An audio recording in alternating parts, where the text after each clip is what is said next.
پیارے بچوں، السلام علیکم۔ آج کی بچوں کی اسلامی کہانیوں میں ہماری کہانی کا عنوان ہے استاد کی تربیت کا بے مثال واقعہ۔ آپ کو یقیناً یہ کہانی بہت ہی پسند آئے گی۔ ایک عالم اپنے شاگرد کو ساتھ لیے کھیتوں میں سے گزر رہے تھے۔ چلتے چلتے ایک پگڈنڈی پر ایک بوسیدہ جوتا دکھائی دیا۔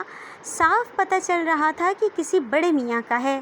قریب کے کسی کھیت کھلیان میں مزدوری سے فارغ ہو کر اسے پہن کر گھر کی راہ لیں گے۔ شاگرد نے جناب شیخ سے کہا، حضور کیسا رہے گا کہ تھوڑی دل لگی کا سامان کرتے ہیں، جوتا ادھر ادھر کر کے خود بھی چھپ جاتے ہیں، اور وہ بزرگوار آن کر جوتا تلاش کریں گے تو ان کو جوتا نہیں ملے گا تو ان کا رد عمل دلچسپی کا باعث ہوگا۔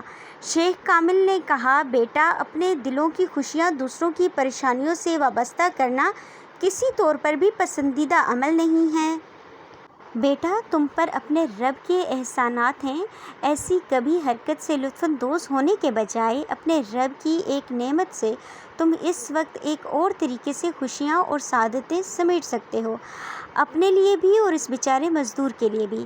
ایسا کرو کہ جیب سے کچھ نقد سکے نکالو اور دونوں جوتوں میں رکھ دو، پھر ہم دونوں چھپ کر دیکھیں گے جو ہوگا۔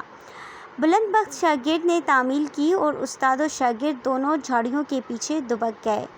کام ختم ہوا۔ بڑے میاں نے آن کر جوتے میں پاؤں رکھا تو سکے پاؤں سے ٹکرائے تو وہ ہڑبڑاہٹ کے ساتھ جوتا اتارا تو وہ سکے اس میں سے باہر نکل آئے۔ ایک عجیب سی سرشاری اور جلدی میں دوسرے جوتے کو پلٹا تو اس میں سے بھی سکے کھنکتے باہر آ گئے۔ اب بڑے میاں آنکھوں کو ملتے ہیں، دائیں بائیں نظریں گھماتے ہیں، یقین ہو جاتا ہے کہ خواب نہیں تو آنکھیں تشکر کے آنسوؤں سے بھر جاتی ہیں۔ بڑے میاں سجدے میں گر جاتے ہیں۔ استاد اور شاگرد دونوں سنتے ہیں کہ وہ اپنے رب سے کچھ یوں مناجات کر رہے ہیں، میرے مولا میں تیرا شکر کیسے ادا کروں، تو میرا کتنا کریم رب ہے۔